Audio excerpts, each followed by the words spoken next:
کہ آج ایک پریس کانفرنس ہوئی ہے انپریسیڈنٹڈ پریس کانفرنس کہ کبھی بھی آئی ایس آئی کے چیف نے میڈیا کے سامنے پریس کانفرنس نہیں کی اور اس کے ساتھ D G I S P R اور وہ پریس کانفرنس ساری پولیٹیکل کی انہوں نے. تو نارملی تو وہ سیکیورٹی میٹرز پہ کرتے ہیں پریس کانفرنس اور جو سیکیورٹی میٹرز کے باہر پریس کانفرنس ہوتی ہے وہ تو کرتے ہیں جو پولیٹیکل گورنمنٹ ہے. تو منسٹرز اویلیبل ہیں, ان کا کام تھا پریس کانفرنس کا, لیکن انہوں نے ایک انپریسیڈنٹڈ آج سٹیپ لیا. اس کے اندر انہوں نے واضح طور پہ کہا ہے کہ ہم پولیٹکس میں شرکت نہیں کریں گے, ہم پولیٹکس سے باہر رہیں گے. انہوں نے یہ بھی کہا ہے کہ اور بہت سی چیزیں کہیں, لیکن جو میں سمجھا ہوں انہوں نے ریٹریٹ کیا ہے کہ ہم ملک پینٹ کریں گے صرف جو ہماری آئینی رول ہے. دیکھیں مایوس تو ہم بھی ہیں, کیونکہ جو آج تک کیا ہوتا رہا پاکستان میں, پولیٹیکل گورنمنٹس آتی تھی وہ فیل ہوتی تھی, ملٹری گورنمنٹ آتی تھی لوگ مٹھائیاں بانٹتے تھے کیونکہ لوگ سمجھتے تھے کہ پولیٹیشنز پھر بھی پولیٹیشنز کرپٹ ہیں یا وہ ٹھیک نہیں یا وہ اس کوالٹی کے نہیں. تو جب فوج آتی تھی لوگ سمجھتے تھے اب ڈسپلن آ جائے گا اور لوگ اس کو سیلیبریٹ کرتے تھے. تو یہ ایوب خان کے مارشل لاء میں بھی ہوا, ضیاء الحق کے مارشل لاء میں ڈیوائیڈڈ تھی ملک, آدھی پیپلز پارٹی کے ساتھ تھے اور آدھے پھر ضیاء الحق کے ساتھ, جو کہ جس کو رائٹ اور لیفٹ کی پولیٹکس کہتے ہیں. جنرل مشرف آیا, لوگوں نے مٹھائیاں بانٹی کیونکہ لوگ تنگ تھے یہ دو مین پارٹیز کی 11 سال میں جو کرپشن تھی. دو دفعہ گورنمنٹس کرپشن میں نکالی گئی, دونوں گورنمنٹس. تو لوگ جنرل مشرف کو ایک دیکھتے تھے کہ ایسے کوئی سیویئر کہ وہ اب آ کے یہ کرپشن ختم کریں گے اور ملک کا نظام ٹھیک کریں گے.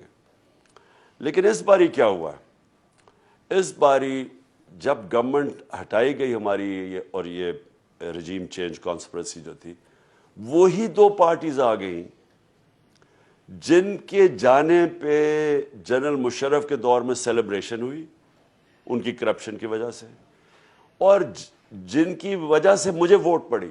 مجھے لوگوں نے ووٹ اس لیے ڈالی 2018 میں کہ لوگ ان کی کرپشن سے تنگ تھے. تو جب وہ واپس آ گئیں پرابلمز ادھر سے شروع ہوئے.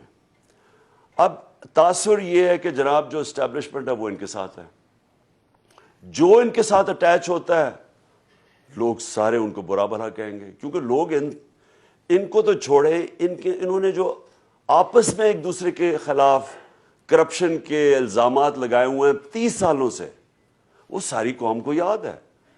تو جو پیپلز پارٹی کے سپورٹر ہیں وہ تو کنونسڈ ہیں کہ نواز شریف کرپٹ ہے, اور نواز شریف کے سپورٹر سمجھتے ہیں زرداری کرپٹ ہے, اور جے یو آئی کے سپورٹر سمجھتے ہیں دونوں کرپٹ ہے. اور انہوں نے کیا ایک دوسرے کو کرپٹ کہا ہوا ہے, الزام لگائے ہیں, زرداری کو جیل میں ڈالا ہوا ہے. تو جو بھی ان کے ساتھ ایسوسیٹ ہوگا, یہ چاہے جو مرضی ہو, جتنا مرضی لوگ اپنی فوج کو بھی اسٹیبلشمنٹ کو پسند کریں, لیکن اگر ان کے ساتھ جو لگے گا وہ اس کو لوگ اچھی نظر سے نہیں دیکھیں گے. یہ پرابلم ہوا ہے اس باری.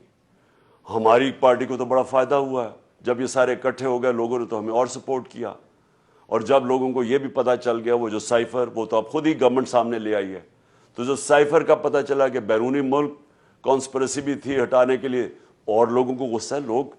لوگوں کی عزت نفس کے اوپر فرق پڑا. لوگ پرائیڈ اور ڈگنیٹی چاہتے ہیں, لوگ خودداری چاہتے ہیں, قوم ہماری خوددار ہے. تو ایک وہ ریئیکٹ کیا, اور ایک ان کے سارے جو کرپٹ لوگ اکٹھے ہو گئے, اور پھر انہوں نے اپنے کرپشن کیسز ختم کرنے شروع کر دیے, اور قوم کی معیشت تباہ کر دی, اکانومی نیچے چلی گئی. جو ایک 6% پہ ملک گروتھ ریٹ چل رہی تھی وہ نیچے چلی گئی, اور انہوں نے آ کے اپنے کرپشن کیسز ختم کری. تو ان کے اگینسٹ نفرت ہے قوم کی, وہ ریفلیکٹ ہوئی. جو بائی الیکشنز آئے انہوں نے پوری کوشش کی, الیکشن کمیشن جو بالکل ان کے ساتھ ایک ان کا حصہ ہے, اس نے مل کے ان کے ساتھ سازش کی, اس کے باوجود ہار گئے. تو اس وقت سٹیج یہ ہے کہ اسٹیبلشمنٹ کا صرف ایک رول عوام دیکھنا چاہتی ہے کہ وہ اس ملک میں free and fair election facilitate کریں, کیونکہ پاور تو ان کے پاس ہے. پاور بروکر بن کے ایک فیسیلیٹیٹ کریں فری اینڈ فیئر الیکشن. جو ایک ہی حل ہے ملک کو اس عذاب سے جو دلدل میں گھس رہا ہے ملک اسے نکالنے کے لیے. کیونکہ خود ہی شہباز شریف کہہ رہا ہے اب ہمارے پاس تو پیسے نہیں قرضوں کی قسطیں دینے پہ. وہ اب خود ہاتھ کھڑے کر رہے ہیں کہ جی ہم تو دنیا امداد کریں, ہمارے پاس یعنی ملک ایک ڈیفالٹ کی طرف جا رہا ہے.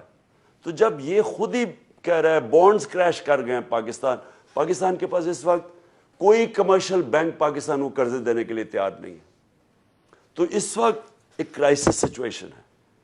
اس سے نکلنے کے لیے لوگ ایکسپیکٹ کرتے ہیں کہ جو اسٹیبلشمنٹ ہے فری اینڈ فیئر الیکشن کروائے.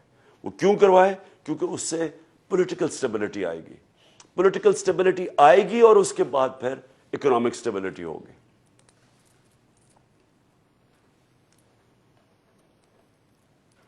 جی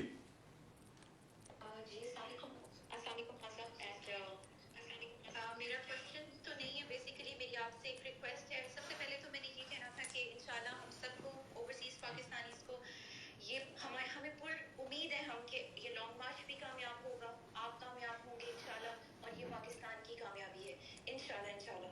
میری آپ سے ریکویسٹ ہے آن بہاف آف برٹش پاکستانیز, میں یہاں یو کے میں ہوں, کہ جیسے ہی آپ کا لانگ مارچ کامیاب ہوتا ہے انشاءاللہ آپ نے پلیز ایک دفعہ لندن آنا ہے.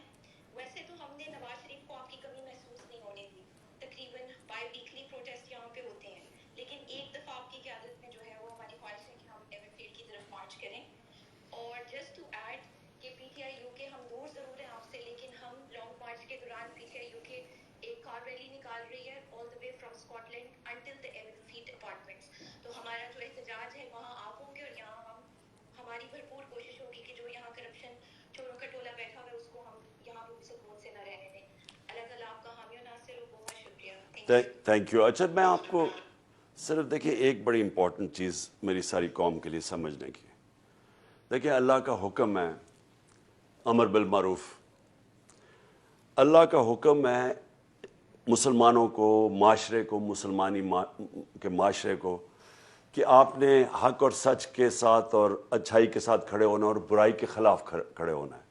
اس کو جب بھی میں یہ بات کرتا ہوں تو بدقسمتی سے کوئی لوگ سمجھ جاتے ہیں کہ جی میں جب کہتا ہوں کہ انسان کو اللہ نے اجازت ہی نہیں دی نیوٹرل ہونے کی. یہ قرآن کی آیت ہے کہ کہیں نہیں لکھا ہوا قرآن میں کہ آپ نہ سچ کی طرف نہ آپ اچھائی اور نہ برائی کے ساتھ بیچ میں کھڑے ہو جائیں. کہیں نہیں قرآن میں لکھا ہوا. اور جو مغربی معاشرے ہیں, مجھے افسوس سے کہنا پڑتا ہے کہ میں نے جو سارا تجربہ میرا انگلینڈ کے اندر بڑی دیر میں نے ٹائم گزارا اور پھر میں دنیا بھی پھرا, وہاں واقعی امر بالمعروف ہے. ان معاشروں کے اندر اگر کسی کے اوپر چوری اور کرپشن کا دھبا لگ جائے